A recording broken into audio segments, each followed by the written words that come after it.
Chilli powder అన్ని రకాల వంటలకు పచ్చళ్లకు సరైన chilli powder. No colour no chemicals.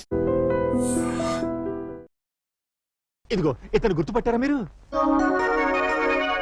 Bhaktavatsalam 18 ఏళ్ల క్రితం ఊరు విడిచి వెళ్లిపోయిన మీ ప్రాణ స్నేహితుడు. ఆ పైన ఉన్నది ఆయన కూతురు. అమెరికాలో చదివి ఇండియా వస్తోంది. భక్తవత్సలం గారు ఊరు వదిలి వెళ్లిపోయిన రోజు నాకు ఇంకా జ్ఞాపకం ఉందయ్యా.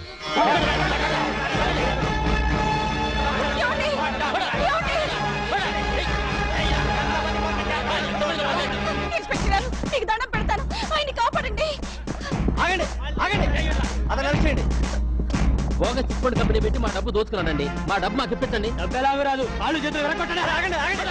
ఆగండి. ఇన్స్పెక్టర్ గారు, నాయుడు గారు, ఇది చీటింగ్ కేసు అండి. వాళ్ళ డబ్బు ఎంత? అందరిది కలిసి 5 లక్షలండి. డిషుల్ గారు, అయ్యా 5 లక్షలు వాళ్ళకి పంచండి. రండి అయ్యా, మీరంతా రండి.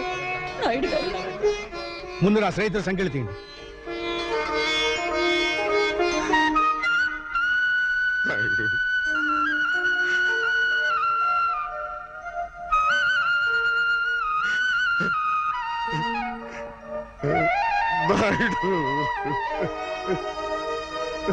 స్నేహితుడు ఉండాల్సిన స్థానం అది కాదురా, ఇది. ఒరే భక్త, మగవాడు ఇంటికి వస్తే అమ్మ కడుపు వెతుకుతుంది, భార్య జేబు వెతుకుతుంది, స్నేహితుడు కళ్ళు వెతుకుతాడు. ఆ కంటిలో కష్టం ఉందో సుఖం ఉందో వాడు చెప్పడు. అనే తెలుసుకుని సహాయం చేయాలి. అదేరా నిజమైన స్నేహం. ఎంత అవమానం జరిగాక ఈ ఊళ్ళో బతకలేదు. ఊరు బయట ఉన్న నీ పొలంలో పెదపాలేరుగా ఉంటారు. చచ్చా, నీకా కర్మ ఏమిట్రా? డిక్సుల్ గారు,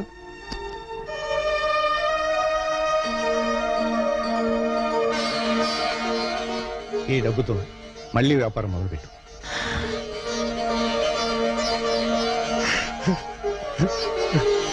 మా అయ్యగారు నిండు మనసుతో ఇచ్చారు. ఈసారి మీకు లాభాలు బాగా వస్తాయిలేండి. నీ నోటి చలవన కలిసి వచ్చి నేను కోటీశ్వరుడైతే నా చిట్టి తల్లిని నాయుడు గారింటి కోడలుగా చేస్తానయ్యా. తదాస్తు, తదాస్తు. అయ్యా, మీరు చేసిన సాయం గుర్తొచ్చిందా? సాయం కాదు, స్నేహం గుర్తుకొచ్చింది. చేసిన సాయం వల్ల స్నేహితుడు బాగుపడ్డందుకు మనసు ఆనందపడుతుంది. ఎలాగూ మన చంద్రం బాబు ఫారెన్ వెళ్ళాలనుకుంటున్నాడు. ఆ పిల్ల ఫారెన్ లోనే ఉంటుంది కనుక ఇద్దరికి పెళ్లి చేసేస్తే నాయుడు గారి కుటుంబ ఖ్యాతి అమెరికా దాకా చేరుతుంది. మై డియర్ ఫ్రెండ్స్, ఈ రోజు నా ఏకైక కుమార్తె, నా మేనగోడ సౌండ్ బాగుందా లేదో అని. Thank you. నా ఏకైక కుమార్తె కీర్తి పుట్టినరోజు. అయ్యా, మనం అడుగెట్టింది ఇంట్లోనా ఇంద్రభవనంలోనా? దీక్షితులు గారు, అయ్యా, ఆ రోజు మీరు అన్నట్టు ఓట్లు సంపాదించినట్టున్నాడు. Here comes Keerthi, give her big hand.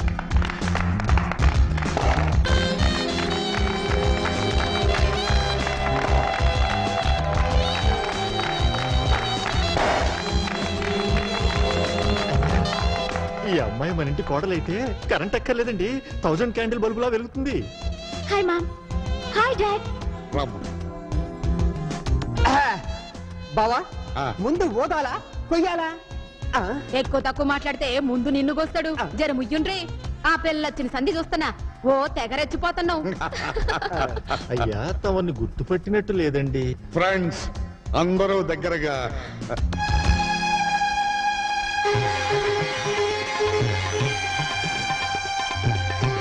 Krishna Naidu,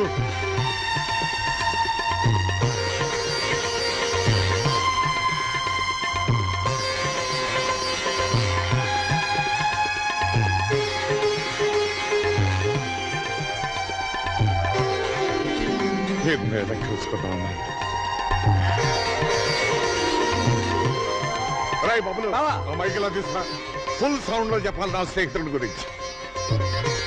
dear friends, Krishnama Naidu నేను ఒకే ఊళ్ళో ఒకే కంచంలో తిరిగి పెరిగిన స్నేహితులు. పక్క పక్కేది చూసి చిన్నతనంలో మేమిద్దరం గోలీకాయలు ఆడుకున్నామంటే నమ్మండి, ఈ రోజున నన్ను వెతుక్కుంటూ ఇక్కడికి వచ్చాడంటే I am very very happy. Come on రానాయ్. నమస్కారం. నమస్కారం. అమ్మాయి, ఇక దీపాలు ఆర్పే. అయ్యా, దీపాలు ఆర్పే ముందు దీపం వెలిగించే కోరిక ఒకటి కోరడానికి మా నాయుడు గారు ఇక్కడికి వచ్చారు. అది విని ఓఎస్ ఎనీ ఫైనాన్షియల్ ప్రాబ్లం? ఎన్ని కోట్లు కావాలి చెప్పు నాయుడు. చచ్చా, ఆర్థికంగా నాకు లోటేమిటిరా? మన స్నేహం చిరకాలంగా నిలిచిపోవడానికి మా తమ్ముడు చంద్రానికి మీ అమ్మాయి కీర్తినిచ్చి పెళ్లి చేసే విషయం మాట్లాడడం. నా కూతురుతో నీ తమ్ముడికి పెళ్ళే. ఏ మ్యాన్ ఫేస్ తిప్పు. ఏ ఊరు మంది? నువ్వు చిన్నపిల్లవమ్మా. 18 నుండి 19th బర్త్డే చేసుకుంటున్నాను. నేను చిన్న పిల్లనా? షిట్, అడగడానికి కూడా అర్హత కావాలి. అమెరికాలో చదువుకుని వచ్చిన నన్ను నీ ఇంటి కోడలుగా రమ్మంటావా? ఏంటి నీకేం తెలుసు ఆయన గురించి మాట్లాడుతున్నావే? ఆయన ఎవరనుకుంటున్నావు? నీకు తెలీదమ్మా, ఇలాంటి వాళ్ళు ఇండియాలో చాలా మంది ఉంటారు. ఎవరైనా ఫారెన్ నుంచి మనీ సంపాదించుకుని వస్తే చాలు, ఇలాంటి పేవర్స్ గాలంతా మీ మదర్ రిలేషన్, మీ ఫాదర్ రిలేషన్, మీ గ్రాండ్ ఫాదర్ రిలేషన్ అనుకుంటూ ఎర్ర బస్ ఎక్కి వచ్చేస్తారు. అంత మాట అనకమ్మా. ఆయన కృష్ణాపురం మండలానికి దేవుడమ్మా. So what? విశ్వాసం చూపించే కుక్కల స్థానం వీధి గేటు దగ్గర, బెడ్రూమ్ లో కాదు. ఆ మాటకొస్తే మీ నాన్నే ఒకప్పుడు ఈ నాయుడు గారి దగ్గర కుక్కలాగే కాళ్ళ మీద పడి సాయం పొందాడు. Idiot! మా డాడీని డాగ్ అంటావా? నిన్ను అసలు తండ్రి లాంటి మనిషిని చెప్పుతో కొట్టినందుకు నీ కూతురు క్షమాపణ చెప్పమను. ఎందుకు చెప్పాలి? ఈ ఫంక్షన్ రమ్మని నిన్ను నేను పిలిచానా? నా కూతుర్ని నీ ఇంటి కోడల్ని చేస్తానని వాగ్దానం చేశానా? చేశావు. చెయ్యలేదు. ఏమండి? ఆ రోజు మీరు నర్మై, న్యూయార్క్ లో మన బంధువుల రాకేష్ తో త్వరలో దాని పెళ్లి జరిపించబోతున్నాను. వాడు కోటీశ్వరుడి బిడ్డ. ఇలాంటి ముతక పంచిన వాడి తమ్ముడు కాదు. భక్తవత్సలం, 18 ఏళ్ల క్రితం నువ్వే వాగ్దానం చేసి ఇప్పుడు మాట తప్పుతావా? 18 నిమిషాల క్రితం జరిగిన విషయమే గుర్తుండనంత బిజీ మెగా పారిశ్రామికవేత్తను నేను. 18 ఏళ్ళ నాటి విషయం నాకే గుర్తుంటుంది. భక్తవత్సలం, అన్నం తినకపోతే చస్తాం, నీళ్లు తాగకపోతే చస్తాం, గాలి పీల్చకపోతే చస్తాం, కానీ అధర్మం చేసి మాత్రం చావుకురా. చచ్చిన తర్వాత కూడా చస్తూనే ఉంటావు. కోట్లాస్తిని కాజేయాలనే దురాశతో నోటికొచ్చినట్టు మాట్లాడకు. మర్యాదగా పో బయటికి. పెడతాను. నీ కూతురు ఆయన కాళ్ళు పట్టుకుని క్షమాపణ చెప్పిన తర్వాత. అమ్మ కీర్తి, ఆయన క్షమాపణ చెప్పమ్మా. చెప్పదు. చెప్పిస్తా. చెప్పింది చూద్దాం. నాయుడు! నాయుడు!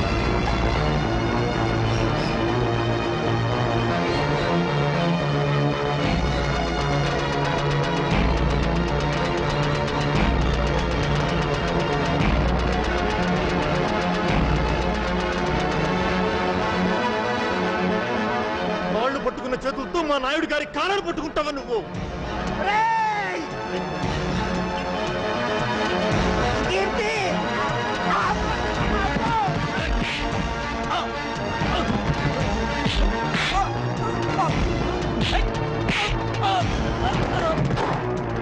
కమిషనర్ గారు, ఇంకా చూస్తారండి. అరెస్ట్ చేయండి. Inspector, stop it. అయ్యా, రే భక్తవత్సలం, పాప పుణ్యాలు స్వర్గ నరకాలు ఎక్కడో లేవురా, ఇక్కడే ఉన్నాయి. ఆ రోజు స్నేహితుడు కళ్ళల్లో చూస్తాడన్నాను. ఈనాడు అదే కళ్ళలో నువ్వు పొడిచావు. అనుభవిస్తావురా. కంట్రీ మ్యాన్, మా ఫంక్షన్ అంతా స్పాయిల్ చేసిన చాలక ఇంకా శాపనాటాలు పెడుతున్నావా? ఉప్పు కారం తినేవాడివైతే మళ్ళీ మా గేట్ లోపల అడుగు పెట్టొద్దు. Get out. మళ్ళీ చెట్ల కింద పేకాటాడావా? సెల్లో దోసేస్తా. మీ అమ్మ ఫేస్ చూసి వదిలేస్తున్నా. ఫేస్ చూసి కదలే సార్, కాసు చూసి. ఓ థ్యాంక్స్ మాత, వదిలించినందుకు. ఇదేమిటా ఇంత బక్క చిక్కిపోయావు? ఈజీగా వచ్చేసింది గాజు. అమ్మా, పేక పిలుస్తోంది. నేను బైకులో వెళ్తా, నువ్వు బస్సులో వచ్చేయి. వస్తా.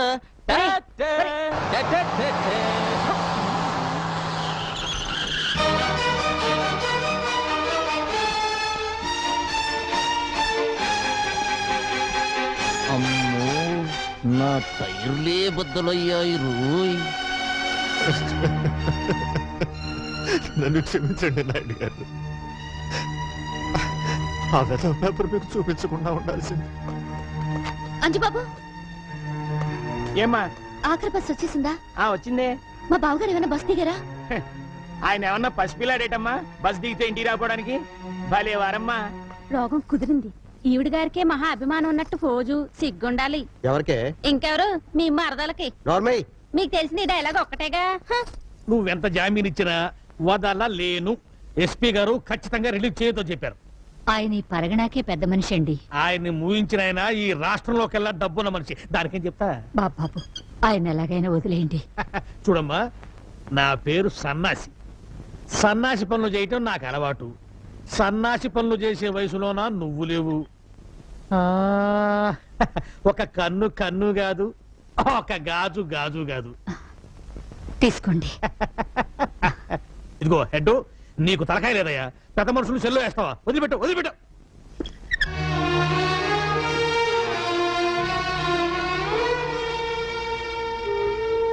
గీతమ్మా, మా నాన్నగారి మీద నీకెంత అభిమానం ఉందో రుజువు చేసుకున్నావు.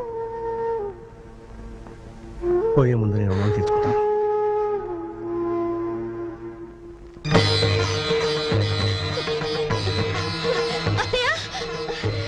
బావగారు వస్తున్నారు. అత్తయ్య, బావగారు వస్తున్నారు. నాయుడు అన్నయ్య, బాబు దీక్షితులు గారు, ఏమైందండి?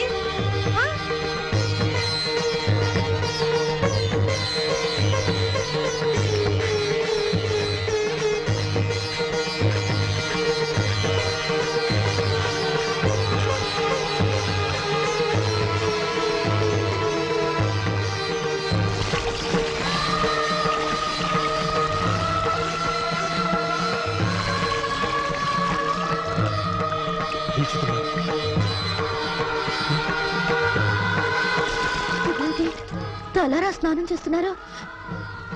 ఎవరైనా చచ్చిపోయారా? ఆయన ఆత్మాభిమానం చచ్చిపోయిందమ్మా.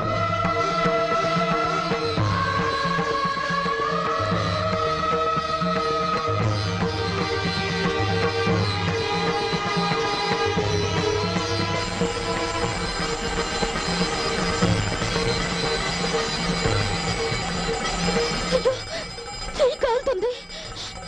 ఆయన తెలీదా? తెలిసి ఎందుకు చేస్తున్నారో? పాపాత్ముడికి ఆ చెత్త సాయం చేసినందుకు ప్రాయశ్చిత్తం చేసుకోవడానికి. ఉప్పు కారం తినేవాడివైతే మళ్ళీ మా గేట్ లోపల అడుగు పెట్టద్దు. Get out. నాయుడు, ఏమైందయ్యా? రేపటి నుంచి ఉప్పు కారం లేకుండా నాకు కూరలు చేయించమ్మా. బీపీ నాన్నయ్య, ఏ డాక్టర్ చెప్పాడు? మళ్ళీ టెస్టులు చేయించడం మంచిదేమో. అక్కర్లేదు. మనసు చేసిన తప్పుకి శరీరానికి శిక్ష వేయాలి, శరీరం చేసిన తప్పుకి మనస్సుకి శిక్ష వేయాలి. చెప్పింది చేయండి.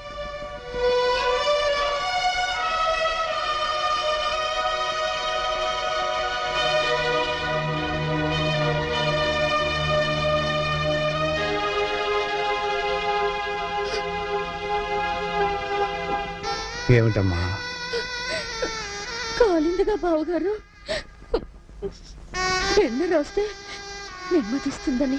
చల్లారేమంట కాదమ్మా, వెళ్ళిపడు.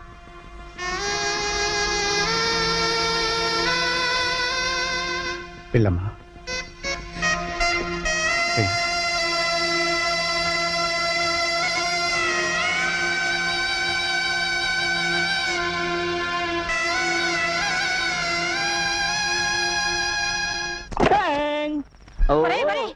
అయ్యేందుకురా పగల కొడతావు? నా తలకాయ పగల కొట్టి చస్తాను. నిన్నెందుకు చంపుతానే?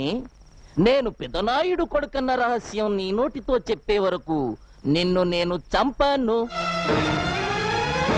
ఇలా నోరు మూసుకొని ఉండబట్టే నేను ఈ ఇంటిలో వేస్ట్ కార్డులా పడున్నాను. అదే నలుగురిలో నేను పెదనాయుడు గారి ఉంపుడు గత్తెను, వీడు ఆయనకే పుట్టాడు, అందుకే కృష్ణమనాయుడు నన్ను వీణ్ణి తీసుకొచ్చి ఈ ఇంటిలో పెట్టి పోషిస్తున్నాడు అని చెబితే నేనా ఇంటిలో లైఫ్ కార్డునైపోతా. ఆ ఇంటిలోను ఆ ఆస్తిలోను వాటా కొట్టేస్తా. చెప్పండ్రా. చెప్పిస్తానే పిచ్చి మాత. రోజు రోజుకి ఆ నాయుడింటి పరువు తీస్తుంటే నువ్వు చూడలేక చెబుతావు. ఈ రోజు ఫ్యామిలీ పరువు గోడల మీదకెక్కుతుంది.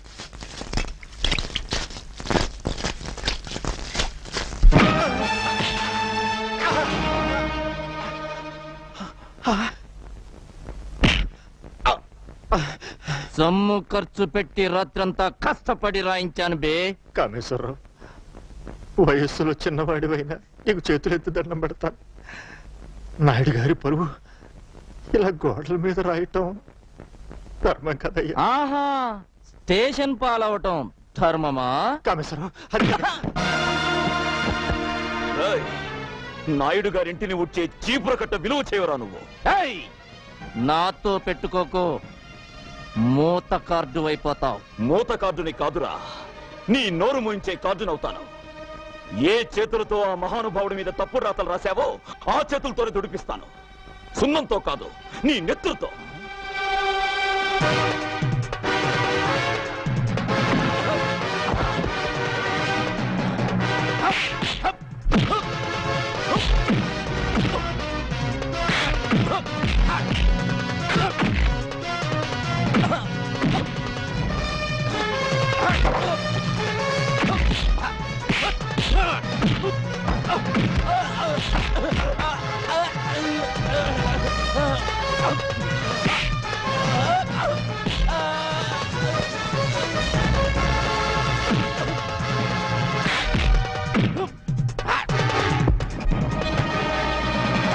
అయ్యా అయ్యా, ఘోరం జరిగిపోతుంది. మన చంద్రం బాబు ఆ కామేశ్వరరావు రోడ్డు మీద కొట్టుకుంటున్నారు. తొందరగా రావాలయ్యా.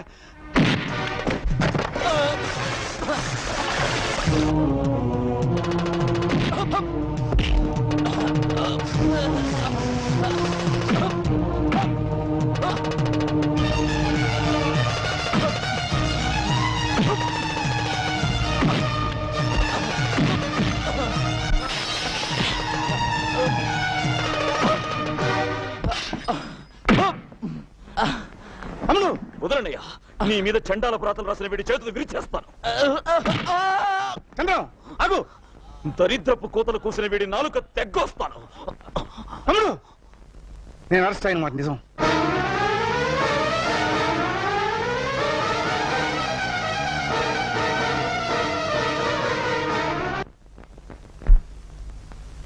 ఇంత అవమానం జరిగాక ఎలా తిరిగి వచ్చావన్నయ్యా? చంద్రం, రాత్రి వరకు ఈ అవమానం నా ఒక్కడికే పరిమితం. ఈ రోజు ఊరంతా తెలిసింది. ఇంకా ముందుకు పోతే రాష్ట్రం అంతా తెలుసు. అయ్యా, ఇంట్లో అందరూ నా కోసం ఎదురు చూస్తుంటున్నారు. అద్భుతమైన ముహూర్తంతో వచ్చేశా. ముహూర్తమా? దేనికి? పెళ్లికి. ఎవరి పెళ్లికి? నీకు హేమకు పెళ్ళని ఎవరు చెప్పారు? నేనే కబురు చేశానన్నయ్య. తమ్ముడు చదువు పూర్తి చేసుకొచ్చాడు కదా, ఇద్దరు ఈడు జోడు బాగుంటుందని. నీ మనసులో మరో ఆలోచన ఉందని, ఆ భక్తవత్సలం కూతురికి ఇవ్వాలనుకుంటున్నావని నిజంగా నాకు తెలియదు. నీకిష్టమైతే అమ్మాయితోనే ఈ పెళ్లి జరిపించు. అక్కయ్య, అన్నయ్య పరువు తీసిన భక్తవత్సలానికి బుద్ధి చెప్పందే. ఎగతాళి చేసిన కీర్తిని అపకీర్తి పాలు చేయందే. ఈ ఇంట్లో ఏ శుభకార్యం జరగదు. చంద్రం, నన్ను క్షమించన్నయ్య. ఈ ఒక్క విషయంలో బ్రహ్మనాయుడిని ఎదిరించిన బాలచంద్రుడు అనుకో.